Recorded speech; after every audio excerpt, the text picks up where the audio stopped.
Hi, I'm Libby Boyer, and this is my TechSet final project. The unit topic that I chose for my TechSet final project was Sustainability and Ecosystems. One of the classes that I student teach currently is an environmental sciences course, and I felt sustainability and ecosystems has been something that we have been focusing on and could be something that I would teach in the future. The texts that I chose are ones that will provide multiple ways for students to engage and understand the various ecosystems of the world and how we can sustain them, as well as how they may sustain themselves. Some of the texts are my texts that involve differentiation for English language learners and students with special needs and scaffolding, really just building background knowledge. These texts focus on vocabulary, the types of ecosystems that exist, and understanding just the basics of what sustainability means. This is the basic background knowledge that I want to make sure all of my students have before we get into diving deeper and really applying that knowledge. The other texts are going to require application of that knowledge, as I said, and this will give them a chance to look at different ecosystems, what's happening to them, and possibly determine plans for sustainability of a chosen habitat and ecosystem, as well as understanding what people have done in other ecosystems to sustain them. Some of the texts are videos, blogs, podcasts that all have multiple postings, episodes, stories, articles, etc. And this is just to give students a choice so they can determine what interests them the most and demonstrate that they know how to build a habit of checking something daily, weekly basis so they understand that things can constantly be changing in their lives, in the world, and how to make sure you're checking for that before you talk about it. The texts I've chosen are a video set by the Amoeba Sisters on YouTube called the Ecology Series, a blog by BBC Studios called BBC Earth, a graphic novel by Julie Bertagna called John Muir, Earth, Planet, Universe, a journal article by Chopin, Porn, and Tatino called Principles of Ecosystem Sustainability, a blog by Inside Climate News organization called Inside Climate News, an image by Jung et al. There was a lot of authors with that one, and that's a global map of terrestrial habitat types, Where the Crawdads Sing, a novel by Delia Owens, and the Wild Voices Project, a podcast by Matt Williams.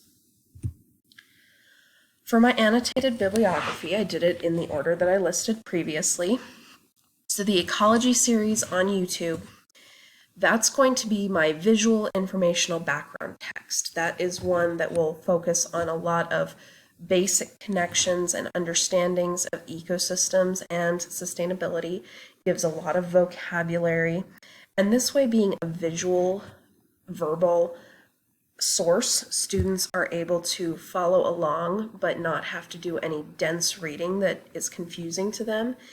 Instead, it's a video series that is breaking it down into very understandable terms and relationships that helps students separate out the topics and make connections and get that background beginning knowledge so then they can move forward as we continue learning.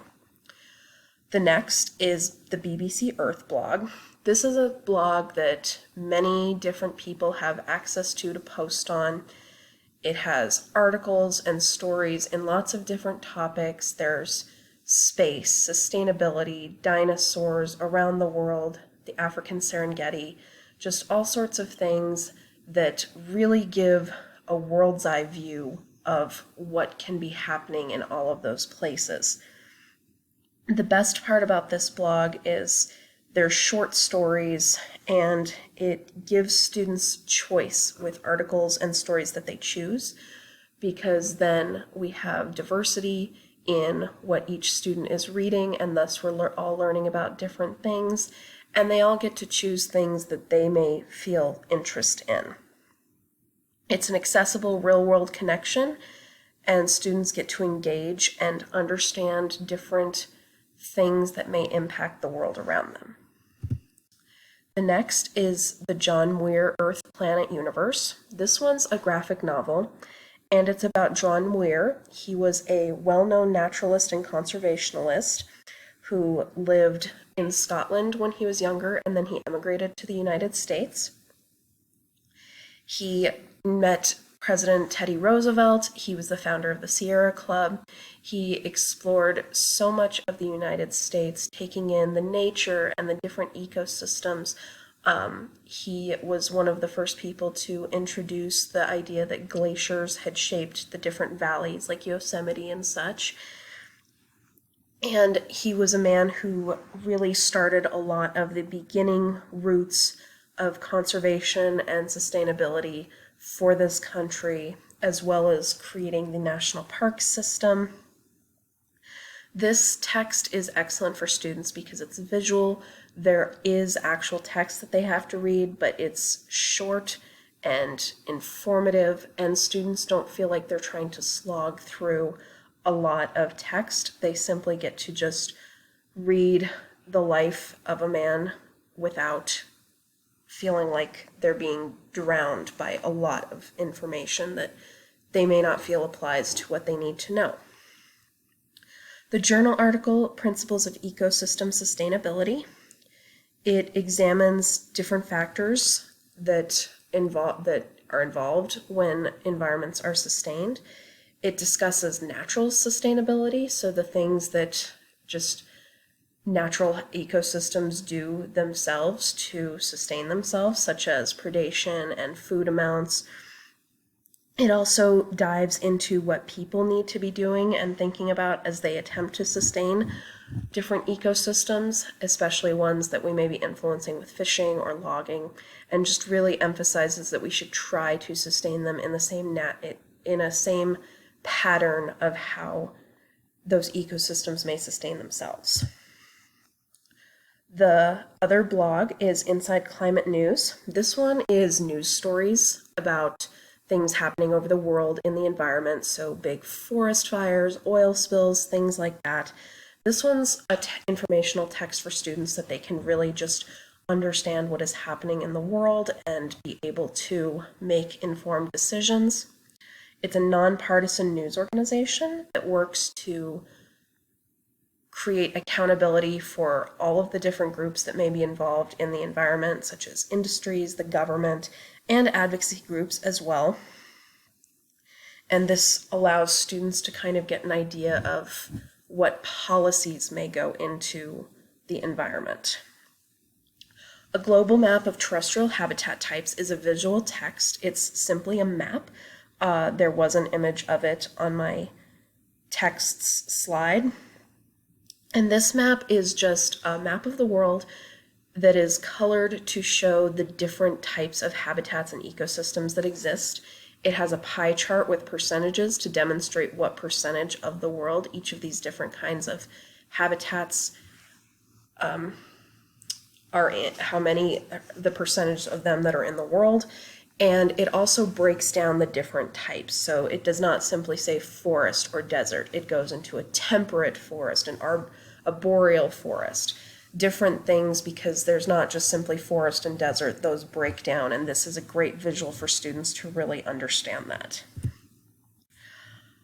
My last two are Where the Crawdads Sing. Where the Crawdads Sing is a fictional novel.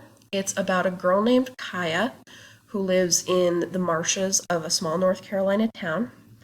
And it flashes between the past and the present. In the present, an upstanding member of the community has just been murdered, and everyone suspects her because they consider her to be the weird marsh girl, so to say.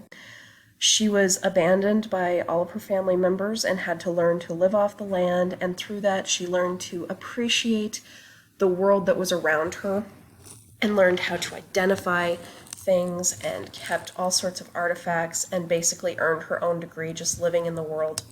This one is more of an application text for students later to pick a species that they found interesting, try to explain some of the instinctual things that may happen, understanding the relationships that occur, and this just really gives them an enjoyable novel to do so with while still getting such amazing learning. And the last text is the Wild Voices Project. This is a podcast series. It has 57 episodes so far. Matt Williams is the host, but it has multiple different people who talk in each episode. There is Army veterans and actors who are now global ambassadors for the environment, things like that. So it's just different voices in different walks of life that share their experiences with the environment and what they have felt is most important in sustaining it, what they have seen that is destroying it, and just allows students to multitask so they don't have to sit and read something. They can listen to this while doing other things, and this allows them to just take in that auditory information and put it to use later. The literacy routines that I chose were big questions and signposts for reading nonfiction to show students how to break down texts into big questions, both ones that just apply across nonfiction texts as well as just the specific texts we choose. They can look for absolute and extreme language to know when a text is a good resource and is not. And then it helps them engage and understand their readings better. My second is connecting current events to classwork and including choice. So having them read those news articles, blog postings, listening to those podcasts. They all have current events and things that are going on in the world that they can easily find something that might connect to their own world and understand what is currently happening. This gives them a lot of choice because there's so many different postings on these that they feel they have some control over what they're learning. Group Teach is my third literacy routine. This one is allowing students to have the choice to read of what they read, and then they haven't all read the same thing. So then they can get into groups and discuss what they've learned. They can discuss similarities, differences, and how it overall connects to the unit. My two writing activities are low stakes writing in things like exit tickets and note making. So it's giving them opportunities to write without worrying about a grade, or if there is a grade, simply a completion grade, so they don't have to worry about the quality of their writing, simply just what they're finding interesting, what they're learning, what might be confusing, and just, gauging where they're at. The note making gives them a chance to summarize and annotate as they read, so they can practice understanding just the gist of what's going on in an article without having to blurt out the entire thing, as well as understanding how to mark and ask questions and know where they're at with the information they're reading. And then writing outside the box gives students a chance to write from different perspectives to engage with the text. So in the case of a sustainability and ecosystems unit, they could create a poem or a narrative from a perspective of an animal that is in a sustained environment or an unsustained environment, or write a log like a naturalist, creating a Facebook profile for a naturalist and showing that they understand the different elements that go in. Finally, my assessment data, all formative, are things like exit tickets.